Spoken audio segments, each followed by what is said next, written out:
Ça correspondait à un personnage qui était à la lisière de l'imaginaire et de la réalité. Donc, je trouvais que le rapport à l'image était formidable. Je jouais beaucoup sur le... C'était pas l'image décor, c'était l'image partenaire du jeu. Et ça prenait du sens parce que je rentrais dans... C'était un personnage qui s'appelait Gru-Gru, qui était inspiré des gens que j'aime beaucoup, c'est-à-dire les burlesques américains, Keaton, Chaplin, Tati, des gens comme ça que j'aimais bien et qui, c'est pas une copie, mais j'étais influencé sûrement par eux. C'est un univers qui me plaisait, un univers à la fois poétique et burlesque.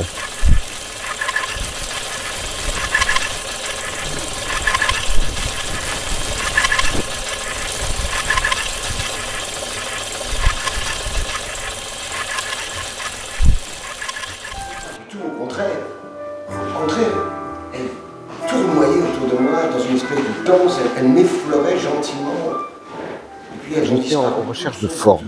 J'ai trouvé que ça enrichissait à la fois le cinéma et le théâtre. Le cinéma enrichissait le théâtre et le théâtre enrichissait le cinéma. Dans ce rapport un peu entre le réel, l'illusion, voilà. Donc c'est très riche. Et d'ailleurs, comment dire, les autres, ça a pris forme. J'étais sûr que ça accrocherait. Au départ, on me disait c'est pas du théâtre, et puis là, maintenant, c'est pléthore, quoi. Pléthore de formes, de mélange. On mélange beaucoup les deux. C'est très riche. De psalmodier, de crier. Les mots sortent à profusion, se dépêchant d'exister, car on ne sait pas de quoi demain sera fait. Sa phrase est un murmure continu et apeuré qui attend la sanction. C'est venu parce que j'avais un film qui était inspiré par mon premier court-métrage, qui s'appelait, c'était un vers de Pablo Neruda, il s'appelait Pelle abandonnée dans le premier sable, et c'était inspiré par un sketch et c'est aux États-Unis. J'ai fait mon premier film de 15 minutes.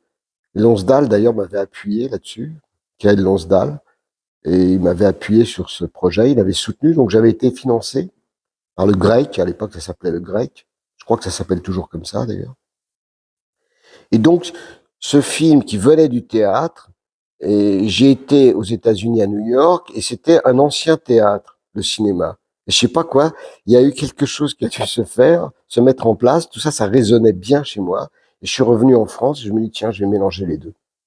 Je vais jouer avec les deux. Voilà. Et je trouve que la salle où j'étais avait deux écrans. Donc c'est vraiment une pénétration progressive dans l'image de mon personnage à l'époque.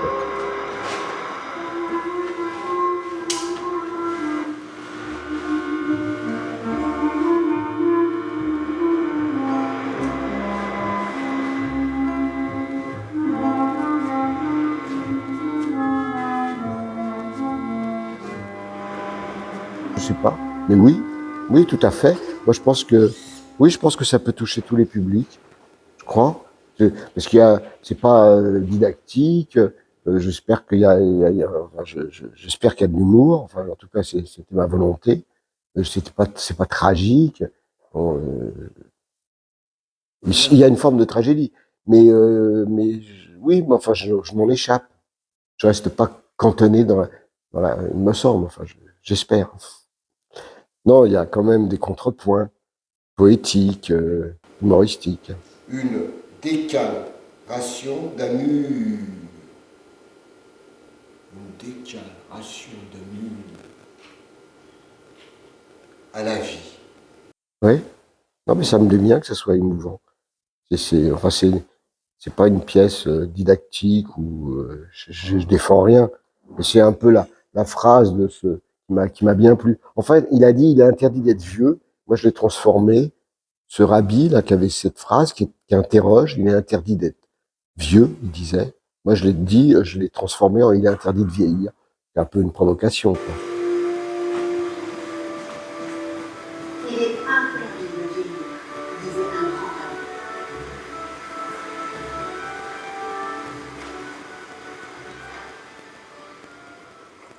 Interdit de vieillir.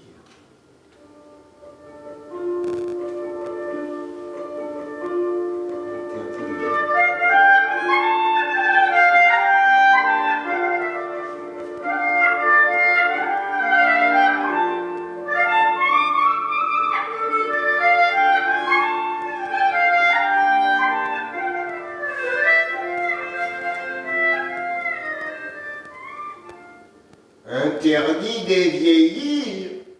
Moi, la scène me fait rajeunir de 10 ans quand je joue. D'ailleurs, je me sens plein d'énergie. On est déjà nourri par l'énergie du public.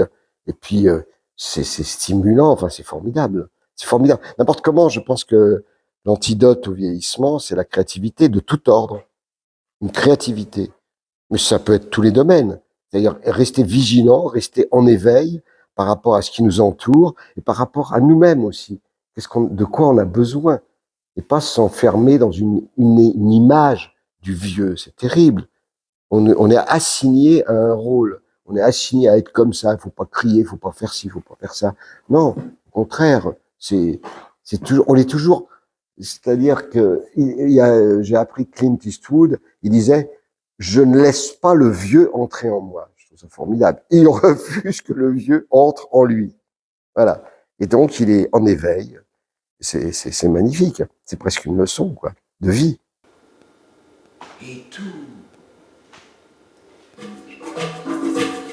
Réemboliner.